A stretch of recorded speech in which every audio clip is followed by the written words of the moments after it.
And we're live, guys. We're on video. Hey. It's been a long time Hi. since we have been. There's all of Yay. My us. live stream is a dead stream. It's been so long. Mm. We've resurrected it. Happy Halloween. Happy This is- Halloween, everyone. I Tantz? hope you have a bad Halloween. I hope you get razor blades in your apples. And apples in your razor blades. Tantz and I are dead, and Banes is a hellhound, and Pit is a ghost. She's just a disembodied voice, which is the most horrible. I have an horrible thing. existential crisis. Yeah, existential. So that's what this Quackcast was about. We talked about existential horror. That's what we chatted about, and so existential horror is what? So mainly Lovecraft, isn't it? That's what we decided upon. That's the whole of it. It's all of it ever that ever was. It's Lovecraft, and there's nothing else. Lovecraft is basically the king of existential horror. Now he had some guys who were before him. There was Algernon Blackwood and Arthur Machen and people like that sort of hinted at the horror outside of understanding. But Lovecraft really defined it. Him along with people like Clark Ashton Smith and two of the real founders of existential horror. But what is existential horror? Maybe Tantz, maybe Pitt, maybe Banes. You can tell us what is it. Banes will do it. So I think it's kind of like horror that's based on the unknown, the other, the incomprehensible. The idea that our reality is, for all intents and purposes, an illusion, and there are powerful forces that could just wipe us completely out without even a thought. The universe doesn't care about us, and maybe even wants to hurt us sometimes. And usually, a pure love. Like anything that loves you. Yeah, it sounds like my honeymoon, ladies and gentlemen. Yeah. But Or you are so insignificant that the universe doesn't care. That in existential horror, I'm saying that you might be so insignificant that the universe doesn't care whether you perish or not. It just whether you are lucky or unlucky enough to be in its way. So there's all that. Well said. Yes. So that's what we talked about. we did. We That's chatted. pretty much it. Yeah. Well, actually, no. If people see, or not see, if people hear all of what we had to say, because we did talk for an hour in the actual Quackcast, they will find all sorts of references to masters of cosmic horror. So go listen to that. We covered a lot of ground. We didn't talk about all the movies though. Del Toro, I think he does some. Yes. Yes. There aren't really many movies about existential horror. Is it because it's hard to portray it in movie form? It's more of a literary thing, really. Even comics don't really cover it very much. There are definitely movies that use some of those elements. We talk about that, like stories that will use those cosmic or existential horror elements, but maybe aren't the pure version of it, whatever that means. Yeah. But it's those components are used a lot, in Okay. plenty of horror movies. You got we've talked about Event Horizon on other Quackcasts. That's one of the most Lovecraftian movies I've seen. Yes. They hint at it. They hint at it. Yeah. I think even Aliens hints at that kind of thing. Like there's a huge, it's a very tangible sort of horror in Alien or Aliens because you have aliens and they're killing people, but there's a bigger horror that was undefined. Who created the aliens and where did they come from, and what. Well, that's the terror of outer space too, really. I mean, that's what that kind of comes down to. Yeah, they're aliens. and yeah, though that is, I mean, that is part of the existential horror. I mean, people finally break the bonds of Earth and go and travel to outer space, which is a grand feat. It makes you the most amazing being on the planet, and they get to another planet and they're destroyed by other more equipped beings. So space hates you.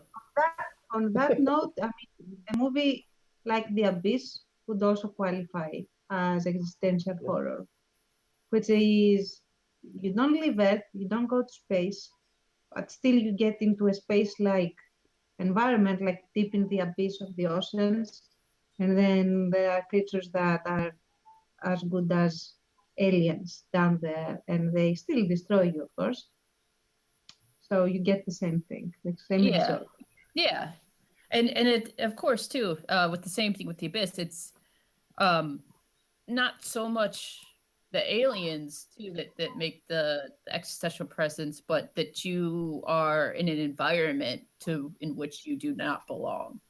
If the slightest thing, so in the depths of space and in the depths of the ocean, if the slightest thing goes wrong with your craft and stuff like that, you could die.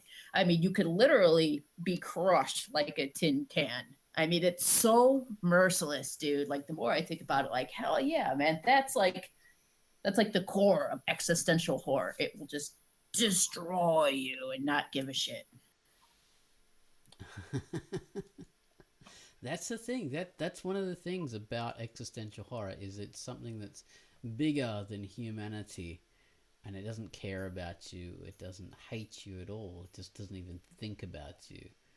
And that's why humanity has such a problem comprehending it, because it's something that's so outside of us that we can't even imagine how big and scary it is. And exactly. It doesn't think about us at all. Once again, like Bane says, what? No, I'm kidding. Sounds like... Yeah. Yeah, go ahead. No, go ahead. Sounds like my honeymoon. There he is. Also, cosmic horror can happen in your head, in the sense that you invite it and you invite your own doom existentially, and then the powers of the cosmos just crush you, like the proverbial tin can that was just mentioned. So yeah, that's true. Another aspect is it's in your own head, but it's also you going mad.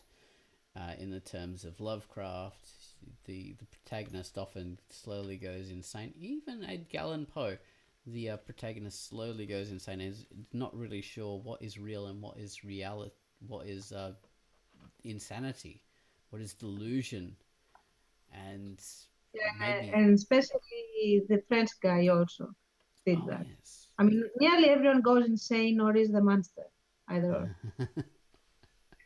Or dies. There's also that option. As they should.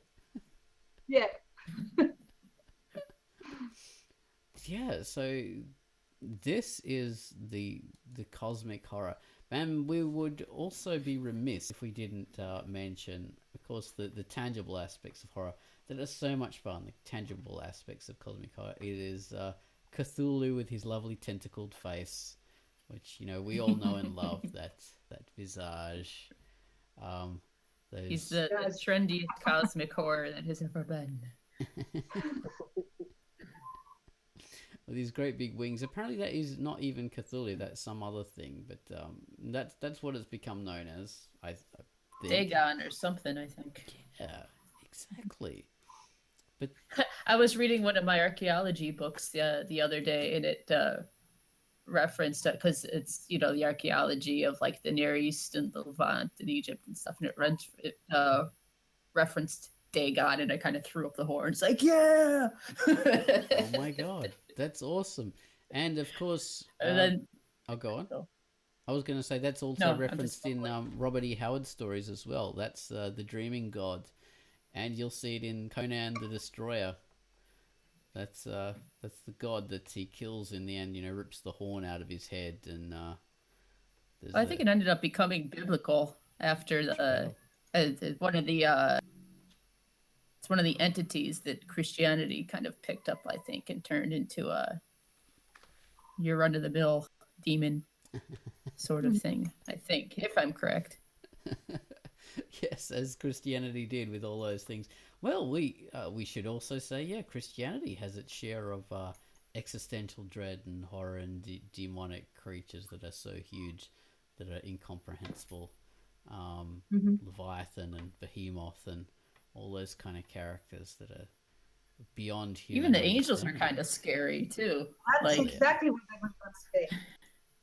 Like, they don't always appear as meek or beautiful humans.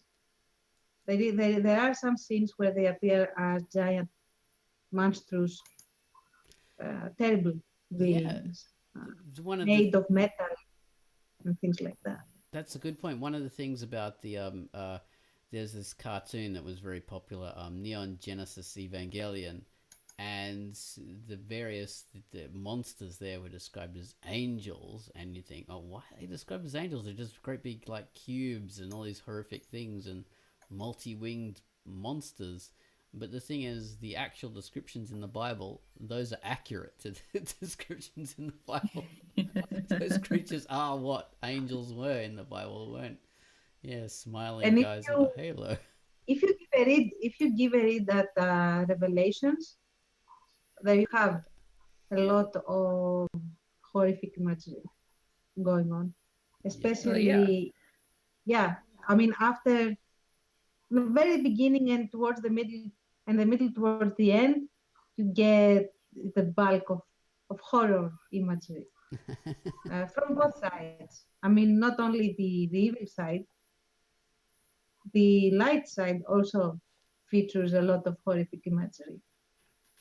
Oh, wow. And there are many interpretations of that it's supposed to terrify you if you are evil, but soothe you if you are good. So that's the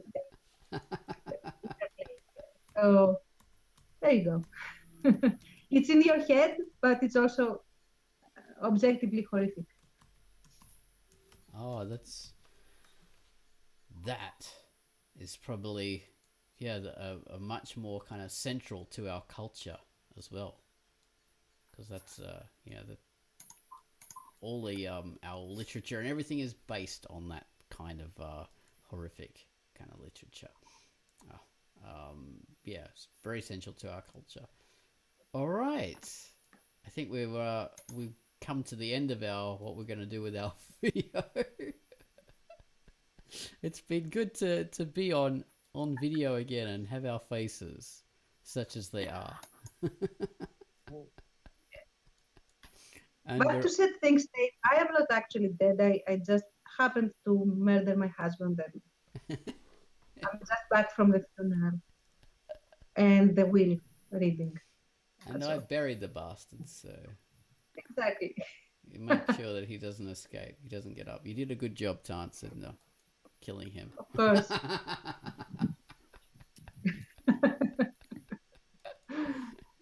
All right. Well, this I have now married, and you will have work again very soon. Hope so. And the existential horror of Pitface makes an appearance with her nostrils. All right. Goodbye, everyone. Bye-bye. Bye. Bye.